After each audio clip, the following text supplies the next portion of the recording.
Je vais te partager dans cet épisode aujourd'hui 3 méga conseils que j'aurais tellement aimé apprendre et savoir lorsque j'ai commencé. Ces conseils vont te permettre de décoller comme jamais et d'aller exactement là où Dieu te veut.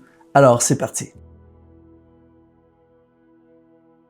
Dans cette émission, je vais te partager 3 conseils, 3 bombes, littéralement, qui vont te permettre d'accomplir ce que Dieu a pour toi. Ça va t'éviter de la perte de temps, ça va te focaliser, ça va te permettre vraiment d'entrer dans ce que Dieu a prévu pour toi. Et je veux tellement contribuer dans ta vie que j'ai même créé un cours, c'est tout à fait gratuit, ça s'appelle « La méthode facile pour réussir ta destinée ». Alors si la thématique te parle aujourd'hui et tu vas aller plus loin, sous cette vidéo, il y a un lien qui te donne gratuitement accès à ce cours, donc tu n'hésites pas à cliquer. Et j'aimerais aussi que tu puisses, pendant toute la vidéo, écrire dans les commentaires. C'est un des moments que j'aime le plus, lire tes commentaires et liker tes commentaires. Alors, n'hésite pas à écrire dans les commentaires « Je vais vivre le plan de Dieu, je suis prêt pour ma destinée, j'entre dans ma destinée ». Écris sans hésiter dans les commentaires. Alors, aujourd'hui, je vais te partager 3 conseils. Évidemment, j'en aurais des centaines à te partager, mais j'en ai sélectionné 3 qui... Les 3, c'est phénoménal. Les 3 marchent à fond. Les 3, si tu les mets en pratique dans ta vie, tu n'es pas seulement quelqu'un qui regarde des vidéos, mais tu es quelqu'un qui écoute et qui applique. Je t'assure, ça va bouleverser ton futur et dès les prochains jours, ça va tout de suite provoquer quelque chose d'extraordinaire. Le premier conseil, c'est fais ce que Dieu bénit dans ta vie. C'est probablement l'un des meilleurs conseils sur les 1200 vidéos et plus que j'ai fait sur cette chaîne. C'est l'un des meilleurs conseils que je peux te donner aujourd'hui. C'est fais ce que Dieu bénit dans ta vie. Pourquoi? Parce que Dieu ne bénit qu'une seule chose. Il bénit ce qu'il bénit. Et l'une des erreurs que il y a tellement de gens qui font cette erreur, je l'ai moi-même fait dans ma vie, c'est on fait, dans notre vie, on fait ce qu'on a envie de faire. On poursuit nos ambitions, on poursuit nos désirs, on fait ce que les autres font, on essaie de suivre les tendances, on fait ce que certaines personnes font parce qu'on a envie de ce qu'ils font, on fait ce que les gens nous disent de faire. Et il y a plusieurs de ces choses qui sont pas nécessairement des mauvaises choses. Comprends-moi bien, on peut parfois poursuivre certaines choses dans notre vie, c'est pas nécessairement des mauvais motifs. Il y a des gens parfois qui te demandent de faire quelque chose et c'est des bonnes choses. Mais rien ne pourra remplacer, égaler, s'approcher de ce que Dieu fait. Et ce qui est hallucinant, mon ami, c'est que dans ta vie, il y a certaines choses, et parfois on les voit pas parce que c'est tellement naturel.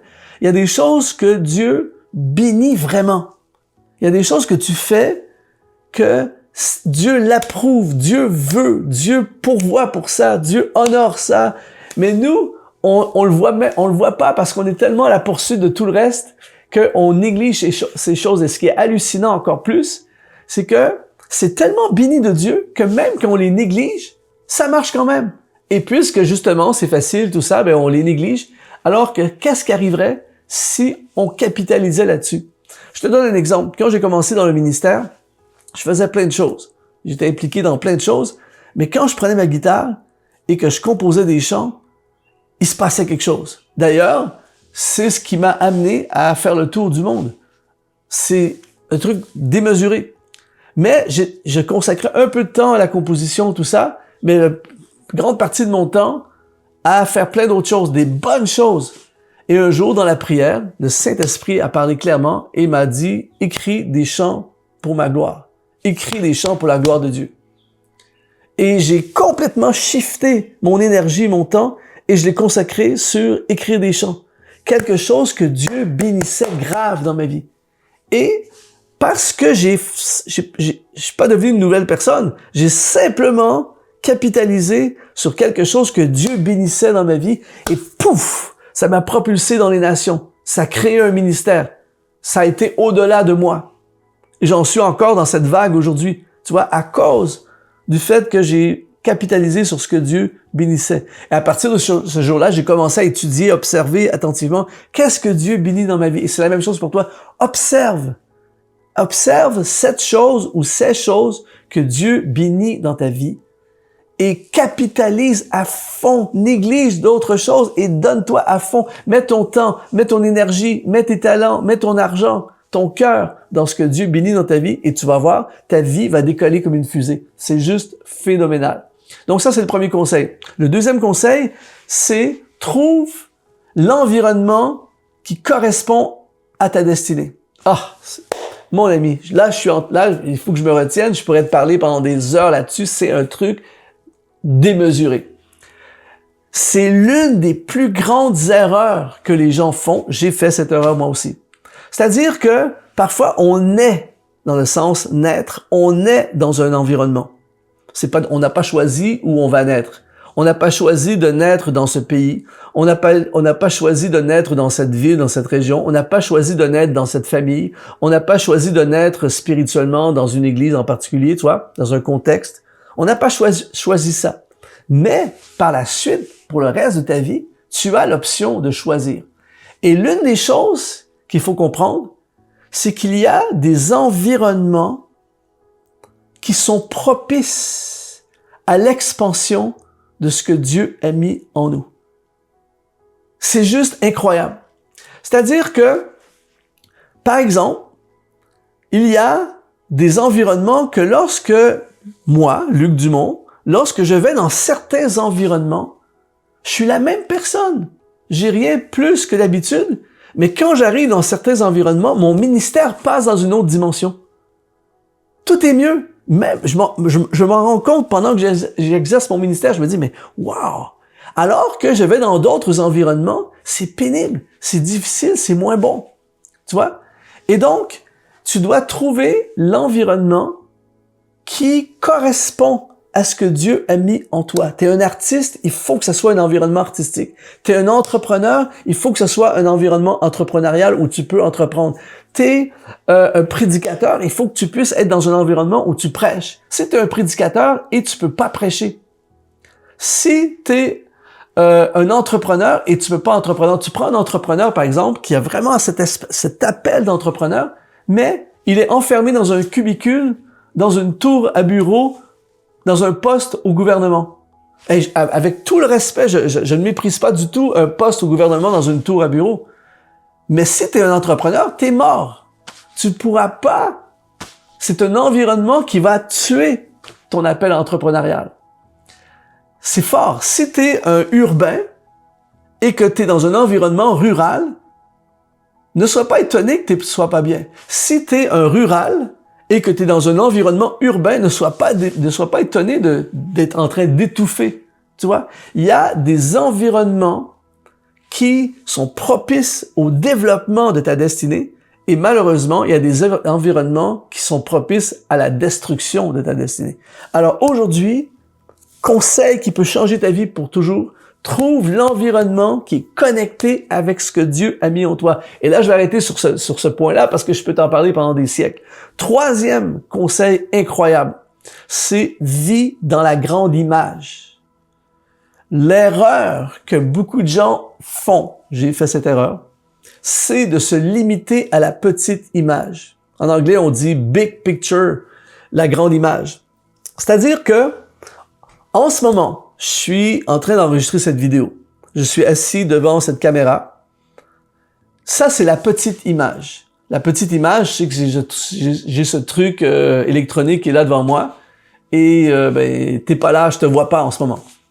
Mais ça fait longtemps que j'ai cessé de vivre dans la petite image. Dans la grande image, je te vois. T'es à quelque part à l'autre bout du monde peut-être, loin d'ici, loin de moi en ce moment.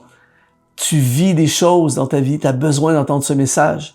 Et là, je vois la grande image, je vois l'impact de cette vidéo sur ta vie. Comment, juste le fait que tu regardes cette vidéo, que tu écrives dans les commentaires en disant « je vais vivre dans la grande image », juste le fait que tu es touché par cette vidéo et l'activation que ça va avoir dans ta vie et ce que tu vas réaliser pour la gloire de Dieu. Imagine la motivation que j'ai à faire cette vidéo. Si je suis dans la petite image, je suis en train de parler comme ça devant une vidéo, il se passe pas grand-chose. Mais si je suis dans la grande image, je suis en train de parler dans ta destinée, je suis en train de parler dans ton futur, je suis en train d'être un outil entre les mains de Dieu pour activer son plan pour ta vie, je suis en train de déclencher la destinée divine de ta vie et tout ce qui va succéder à ça. Tu vois? Quand tu es dans la petite image, tu es dans ton problème. Tu es face à un compte bancaire qui est vide. Tu es face à un refus d'emploi. Tu es face à un diplôme qui débloque pas. Tu es face à toutes sortes de situations. Il y a plein de gens comme ça qui n'avancent pas dans leur destinée parce qu'ils sont limités par la petite image. Mais Dieu, quand il te voit, quand il me voit, Dieu n'est pas dans la petite image. Dieu était avant, pendant et après. Il te voit, on pourrait dire, si on prenait de la hauteur, il te voit avec d'où tu viens, avec ce qui est en toi, avec ce que tu peux devenir. Dieu sait ce qui va arriver dans 2 semaines, dans 1 mois. Dieu sait comment il va ouvrir une porte alors que toi, t'es prisonnier. Dieu voit David dans la caverne d'Adulam. Il sait très bien qu'il va finir roi. Dieu voit Joseph dans la petite image qui est prisonnier dans son cachot sans espoir. Dieu dit, je vais faire de toi le leader de la nation d'Égypte et je vais t'utiliser, je te vois en train de prospérer et libérer ta famille de la famine, tout ça, tu vois, grande image. Et donc, pour accomplir la destinée avec succès, il est essentiel que tu passes de la petite image à la grande image. Vis dans la grande image. Ne sois pas limité par ton présent, ne sois pas limité par les impossibilités et les limites invisibles de ta vie ou visibles de ta vie. Transporte-toi dans la grande image. Je t'assure, mon ami, que quelque chose va arriver, ta foi va s'activer. Tu vas commencer à poser des gestes que tu n'aurais pas posés si tu avais été limité par la petite image. La petite image te dit freine, fais demi-tour, arrête, écrase-toi. La grande image te dit fonce, vas-y quand même, va de l'avant, Dieu va pourvoir, il va arriver quelque chose. Tu vois la différence entre les deux? Alors, aujourd'hui, écris dans les commentaires, je passe en mode grande image. Aujourd'hui, c'est 3 conseils très simples, mais extrêmement puissants. Fais ce que Dieu bénit dans ta vie. Trouve l'environnement qui correspond à ce que Dieu a mis en toi et vis dans la grande image. Et je t'assure, ta destinée va décoller comme jamais auparavant. Si ça t'a parlé aujourd'hui, n'hésite pas à écrire dans les commentaires. Rappelle-toi que c'est moi qui va liker et qui va lire ton commentaire. Partage cette vidéo à quelqu'un qui a besoin d'entendre ce message. On envoie cette vidéo le plus loin possible. Également, abonne-toi à la chaîne si tu ne l'es pas déjà. Plus de 50% des gens qui suivent nos vidéos ne sont pas abonnés à la chaîne. Et on se redonne rendez-vous dans la formation gratuite, la méthode facile pour réussir ta destinée. C'est le premier lien qui apparaît sous cette vidéo. 100% gratuit. J'ai hâte de t'y retrouver. Ici Luc Dumont. On avance ensemble.